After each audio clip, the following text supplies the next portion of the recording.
अस्सलाम वालेकुम दोस्तों, अमेरिका से जावेद राठौर हाज़िर हूँ। दोस्तों, आज से 27 दिन कबल यानी 13 फरवरी 2024 पिछले महीने मैंने मुजफ्फराबाद में एक प्रेस कॉन्फ्रेंस की थी और उस प्रेस कॉन्फ्रेंस में एक तहरीक का आगाज़ किया था। बुनियादी तौर पर ये तहरीक आगाही थी, एक अवेयरनेस मूवमेंट थी मुख्तलिफ इश्यूज़ के हवाले से जो आज़ाद कश्मीर से और कश्मीर से मुतल्लक बड़े अहम इश्यूज़ हैं। मैं समझता हूँ कि इन इश्यूज़ के ऊपर जब बात होगी, मकालमा होगा, अवेयरनेस पैदा होगी तो बात आगे बढ़ेगी, मसाइल हल भी होंगे। ये जो चार अहम निकात मैंने इस प्रेस कॉन्फ्रेंस में बयान किए थे, वो क्या हैं, इनके बारे में मैं आपको दोबारा मुख्तरन उनको रिपीट करता हूँ ताकि आप जहन नशीन कर लें। ये बड़े अहम इश्यूज़ हैं, इनके ऊपर बात होनी चाहिए और इनके ऊपर लोगों को, दानश्वरों को, साफ़ियों को, सियासतदानों को इस बहस में हिस्सा लेना चाहिए। जी, मेरी प्रेस कॉन्फ्रेंस का जो पहला नुक्ता था, इस तहरीक का पहला नुक्ता था, वो ये था कि आज़ाद कश्मीर असम्बली के अंदर जो महाजरीन की 12 सीटें हैं, ये ख़त्म होनी चाहिए। इसके ऊपर बहस होनी चाहिए, क्यों ख़त्म होनी चाहिए, इनका फ़ायदा क्या है। दूसरा नुक्ता ये था कि पाकिस्तान की सेनेट और असम्बली के अंदर आज़ाद कश्मीर और गिलगित बल्तिस्तान को नुमाइंदगी मिलनी चाहिए। इसके ऊपर भी बहस होनी चाहिए। ज़ाहिर है कुछ लोग इसके हक़ में होंगे, कुछ लोग इसके मुखालफ होंगे, लेकिन इसके ऊपर बहस होनी चाहिए। और मैं इसके बारे में जो मैं ये सोचता हूँ, मैं ख़ुद इसी के हवाले से एक वीला करूँगा जिसमें मैं दलाइल दूँगा कि ये क्यों ज़रूरी है और इसका फ़ायदा क्या है और नुमाइंदगी ना होने का नुकसान क्या है। फिर जो तीसरा हमारा मुतालबा था वो ये कि आज़ाद कश्मीर के अंदर जो बैरून मुल्क कश्मीरी हैं, बाहर की दुनिया में जो कश्मीरी बसते हैं, वो कम से कम 15 से 20 लाख लोग हैं, लेकिन उनकी नुमाइंदगी नहीं है। वहाँ एक ही जो है वो अभी सीट है ओवरसीज़ कश्मीरियों की, और वो भी उस शख्स को मिलती है जो या किसी का कुरोनी होता है, ताबेदार होता है, खिदमतगार होता है, या वो लफाफे भर के पैसे देता है। तो इसके बजाय मैं समझता हूँ कि कम अज़ कम 5 सीटें होनी चाहिए, जिसमें जो नॉर्थ अमेरिका से 2 सीटें हों, यूरोप से 2 सीटें हों और एक मिडल ईस्ट से हों कम अज़ कम। लेकिन इनके लिए क्राइटेरिया होना चाहिए, ऐसे नहीं कि जिसको मर्ज़ी आप ले लें। उन लोगों को लें जिनका कोई कंट्रीब्यूशन हो, जिनका कोई कैरेक्टर हो, जिनके अंदर कोई सलाहियत हो, जो जाके वहाँ असेंबली के अंदर कंट्रीब्यूट कर सकें। और जो चौथा मैंने इशू रेज़ किया था वो ये कि आज़ाद कश्मीर में जो तरक्याती फ़ंड्स हैं, ये ज़्यादातर या तो करप्शन की नज़र हो जाते हैं या सियासी रिश्वत की नज़र हो जाते हैं। जो सियासी लोग हैं उनकी मजबूरी होती है कि अपने लोगों को खुश करें, तो इसलिए वो ऐसे ऐसे मंसूबे देते हैं जो काबिल अमल भी नहीं होते, और अगर होते भी हैं तो वो पूरे नहीं हो सकते, तकमील नहीं पा सकते। तो ये पैसे इस तरह ज़ाया हो जाते हैं। तो मैं समझता हूँ कि उसके लिए ज़रूरी है कि आज़ाद कश्मीर के अंदर लेजिस्लेशन की जाए और एक आज़ाद कश्मीर डेवलपमेंट बोर्ड बनाया जाए जो 5 साल से लेकर 50 साल तक जो है मंसूबों को आइडेंटिफाई करे और उन मंसूबों के ऊपर जो है काम हो, और कोई भी हुकूमत जो आए उन मंसूबों को ख़त्म ना कर सके बल्कि उन पर अमल दरामद करे। और इनको जो है वो आइनी तहफ़्फ़ुज़ भी होना चाहिए ताकि आज़ाद कश्मीर के अंदर जो एक तामीर और तरक्की है वो नज़र आए और उसका इम्पेक्ट हो, लोगों को रोज़गार मिले, उनकी ज़िंदगियाँ बेहतर हों, ऐसी तामीर और तरक्की हो। ऐसी नहीं हो कि जैसे सड़कें बनती हैं उनके ऊपर 1 इंच की लुक डाली जाती है और दूसरे साल वो लुक भी गायब हो जाती है, और पानी नालियाँ आती है तो सड़क सारी 2 साल में बह जाती है और पैसे ज़ाया होते हैं। हाँ दोस्तों, एक और चीज़ जो अभी अच्छी डेवलपमेंट हुई है वो मैंने सुना है कि मैंने खुद सुनी है प्रेस कॉन्फ्रेंस अवामी जॉइंट एक्शन कमेटी की। उन्होंने कहा है कि हम अगर मुज़ाकरात करेंगे तो उन नुमाइंदों से मुज़ाकरात करेंगे जो आज़ाद कश्मीर के लोगों ने जिनको मुंतखब किया हो। तो ज़ाहिर है कि ये मैं समझता हूँ कि एक अच्छी इब्तदा है, ये आगाही की तरफ एक पहला कदम है।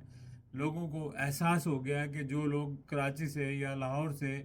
या पेशावर से मुंतखब होकर आते हैं, चाहे वो 200 या 400 या 1000 वोट लें, तो उनको आज़ाद कश्मीर के मसाइल का ना तो अदराक है, ना वो लोकल जो रियलिटीज़ है यानी ग्राउंड रियलिटीज़ हैं उनको समझ सकते हैं। तो इसलिए ज़रूरी है کہ آزاد کشمیر کے نمائندے جو ہیں انہی سے مذاکرات کیے جائیں، اور چونکہ وہ وہاں کے حالات کو سمجھتے ہیں، تو میں سمجھتا ہوں کہ یہ لوگوں میں ایک اویئرنیس پیدا ہو گئی ہے کہ یہ سیٹیں جو ہے مہاجرین کی، یہ ان کا کوئی نہ تو مہاجرین کو فائدہ ہو رہا ہے اور نہ آزاد کشمیر کے لوگوں کو فائدہ ہو رہا ہے، بلکہ یہ ایک کرپشن کا ذریعہ ہے کہ جو لوگ بلوچستان میں یا دوسری جگہوں پہ رہتے ہیں تو وہ 500,000 ووٹ لے کر اسمبلی میں آ جاتے ہیں، پھر اسمبلی سے زکوٰۃ کے فنڈز بھی لیتے ہیں، ڈیولپمنٹ کے فنڈز بھی لیتے ہیں، باہر کے دورے بھی کرتے ہیں۔ ابھی آج کل تو ایک ایسے وزیر ہیں جنہوں نے پی آر او جو ہے وہ اپنے بیٹے کو پی آر او بنا رکھا ہے، اور جو پروجیکٹس لیے ہیں ان کا پروجیکٹ لیڈر بھی ان کا بیٹا ہے۔ اور پھر میں حیران ہوں کہ جب یہ میں نے ویلاگ کیا اس کے بعد بہت سارے لوگوں نے مجھے رابطہ کیا اور بتایا، ایک صاحب نے یہ بھی بتایا کہ جی کوئی آج سے 20-25 سال پہلے شیخو پورہ میں کوئی زمین خریدی گئی تھی 1.5-2 ارب کی،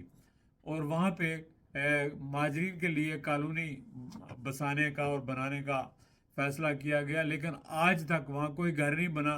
بلکہ اس کی ریپیئرز کے اوپر بھی پیسے خرچ ہوتے ہیں۔ تو آپ بتائیں کہ 25 سال پہلے جو 2 ارب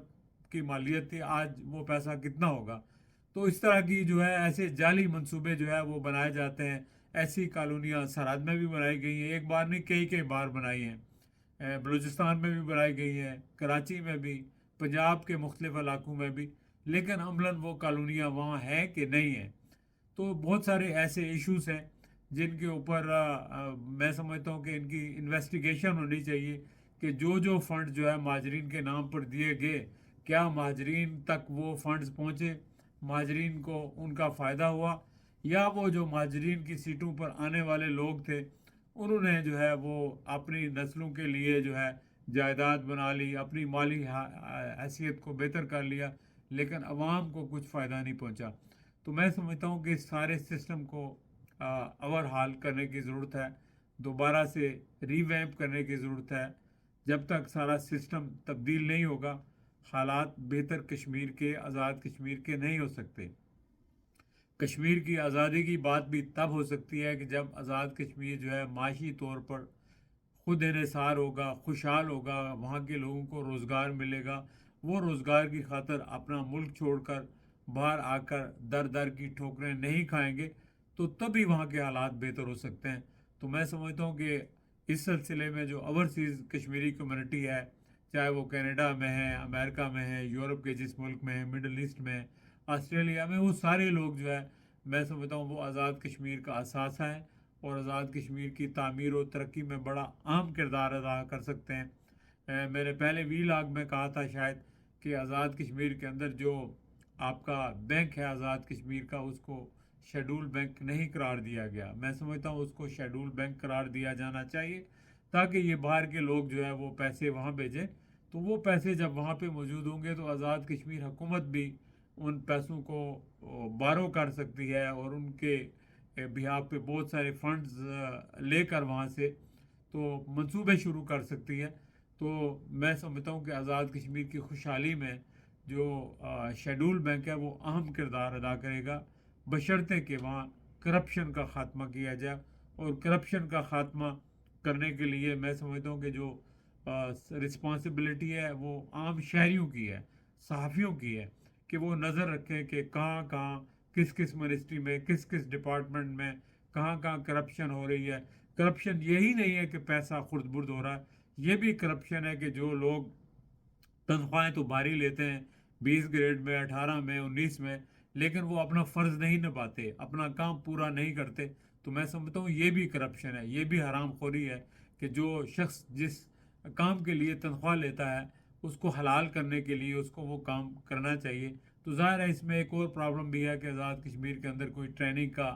سلسلہ نہیں ہے، نہ ٹیچرز کی ٹریننگ ہے، نہ بیوروکریٹس کی ٹریننگ ہے، تو کیپیسٹی بلڈنگ کی بہت ضرورت ہے، اس کے اوپر حکومت کو زور دینا چاہیے، اور اوورسیز کشمیریز اس سلسلے میں بڑا اہم کردار ادا کر سکتے ہیں۔ چلیں دوستوں، بات میرا خیال ہے لمبی ہو گئی، انشاءاللہ پھر آپ سے گفتگو ہوگی کسی اور موضوع کے حوالے سے۔ اپنا خیال رکھیے گا، خدا حافظ۔